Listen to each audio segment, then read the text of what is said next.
Таа е позната новинарка веќе 20 на години. Таа е позната како секогаш искрена и позитивна. Во продолжение, 5 најбитни работи во животот на Андријана Јовановска, уредничката на списанието Таа. На прво место, колку да звучи како клише, секогаш е семејството. Луѓето кои што ми даваат неверојатно голема енергија за се што правам во животот. Меѓутоа, морам да истакнам дека најголемата енергија сепак ја добивам од мојата внука Тамара, која што има само 5 години, со која што најмногу се сакаме и со која што најмногу се караме во текот на денот, и мислам дека најубаво онака ми доаѓа кога ќе дојде, кога ќе ме гушне без причина и кога ќе ми рече тета, јас те сакам.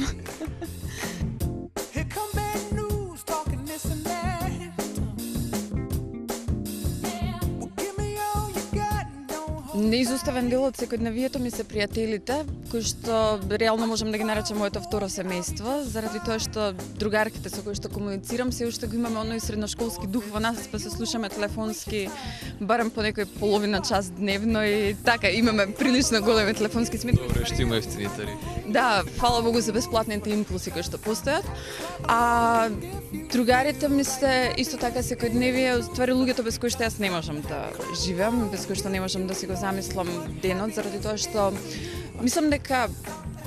денот, уствари времето поминато заедно е секогаш интересно, заради тоа што одиме на кошаркарски ракумет надпревари, одиме во кино, одиме на куглање, одиме на театар, одиме на концерти, знаеме да седнеме во автомобилот и буквално да фатиме некоја дестинација, значи за да најдеме некое место во државата кое што не сме го виделе претходно и кое што не сме го истражиле.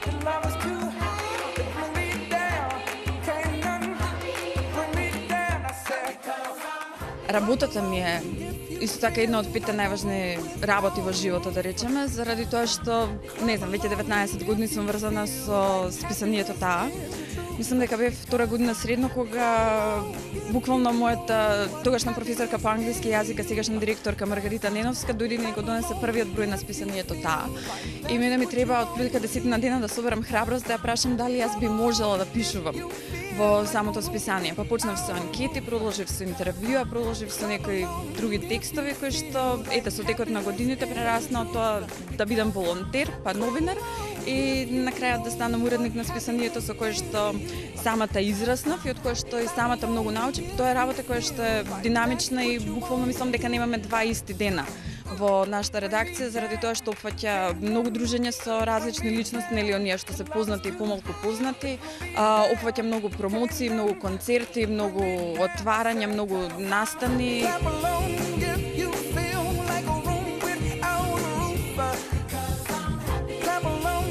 Патувањата се нешто што ме прави прилично среќна, заради тоа што сум тип кој што сака да истражува, посебно нови места, нови култури. И патувам многу, патувам секогаш кога ќе најдам можност за тоа, нели, кога имам малку доволно време, кога имам доволно време.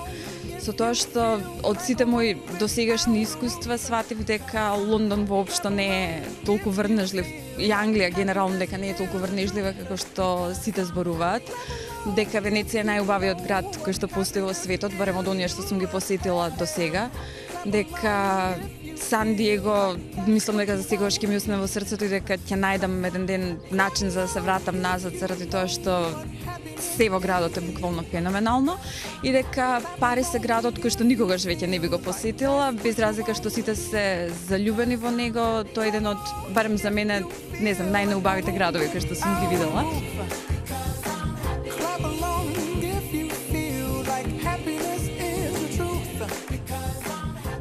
Оно што ми треба, значи секојдневно е времето за себе.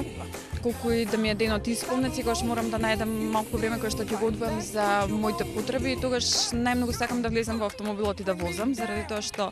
ме опушта и во тој момент само слушам музика и не мислам буквално на ништо. Зависна сум од телевизиски серии, американска продукција да се разбереме, и барем 2 часа пред да легнам да спијам, јас сум буквално на компјутер и прегледувам што има најново во текот на денот. Наоѓам време за читање книги кои што исто така ме опуштаат, ме носат во некое друго време, на некое друго место и сакам тоа да го правам. Многу сакам да фотографирам